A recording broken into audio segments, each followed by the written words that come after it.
Halo semuanya, pernah nggak sih kita sadar betapa seringnya kita fokus ke kesalahan orang lain? Si A harusnya begini, si B salah ngomong, dan seterusnya. Tapi, gimana kalau kunci perbaikan yang sesungguhnya itu justru dimulai dari tempat yang sama sekali lain? Yuk kita bedah bareng-bareng.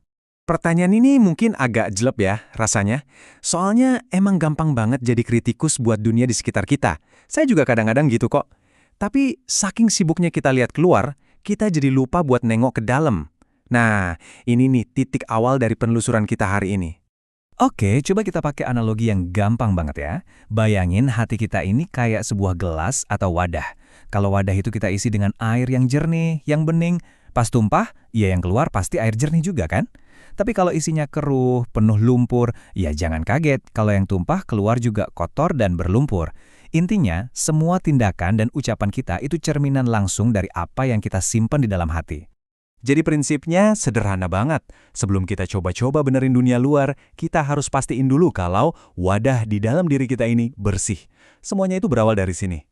Yang menarik dari ayat ini tuh penekanannya. Ingat gak tadi kita bahas soal fokus ke kesalahan orang? Nah, ayat ini seolah-olah ngingetin kita, nanti pada akhirnya yang paling penting itu bukan hal-hal luar kayak harta atau status, tapi justru kondisi wadah di dalam diri kita. Ini nunjukin betapa krusialnya kebersihan hati kita. Terus, gimana cara kita mulai bersih-bersih wadah ini? Prosesnya itu dimulai dari 3 hal mendasar. Pertama, jaga niat kita. Anggap aja niat itu sumber air yang mau kita masukin ke wadah.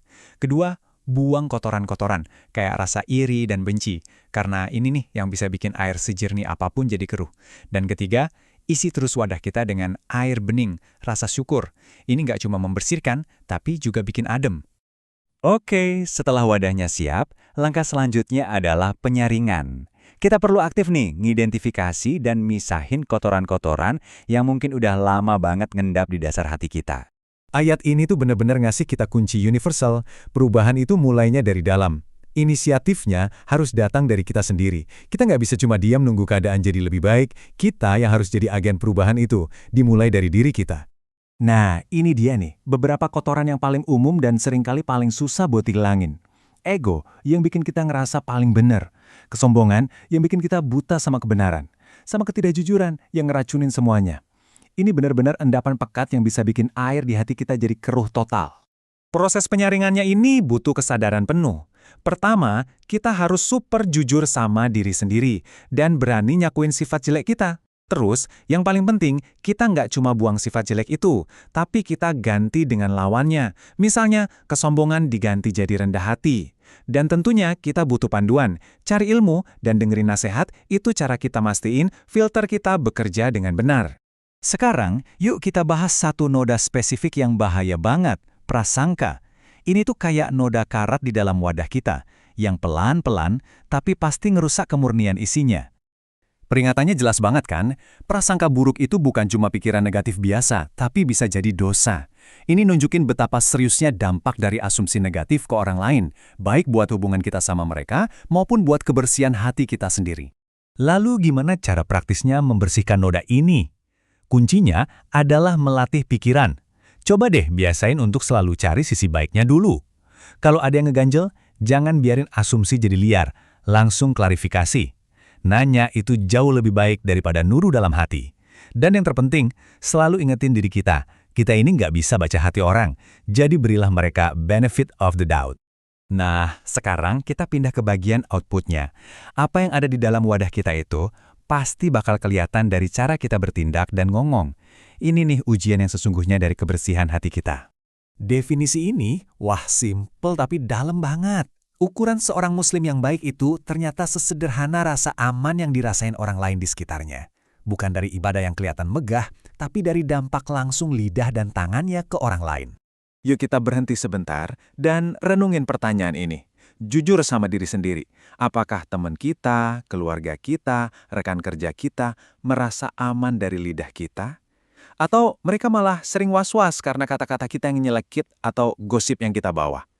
Ini cermin yang paling jujur loh. Dan ini adalah proses yang terus-menerus.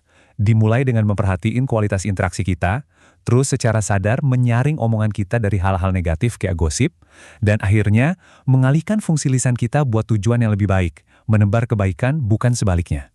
Dan semua proses bersih-bersih dan penyaringan ini, ujung-ujungnya membawa kita ke satu kesimpulan utama. Kita harus mengalihkan fokus kita dari luar ke dalam. Kalimat ini ngerangkum semuanya dengan sempurna. Ini tuh hubungan sebab akibat yang langsung banget. Waktu kita abai sama kekurangan diri sendiri, energi kita itu otomatis nyari pelampiasan, yaitu dengan nyari-nyari kekurangan orang lain.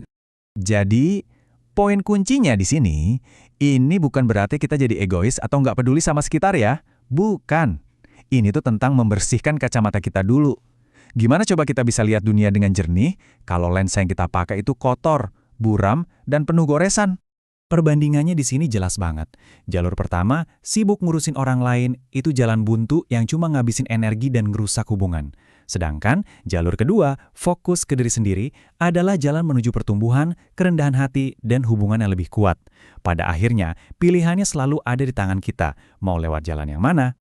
Jadi kita kembali lagi ke analogi awal kita. Setelah semua proses bersih-bersih dan penyaringan ini, sekarang kita punya sebuah wadah yang bersih. Pertanyaannya sekarang, dengan kebaikan apa kita akan mengisinya? Karena apapun yang kita masukkan ke dalamnya hari ini, itulah yang akan tumpah dan mewarnai dunia di sekitar kita besok.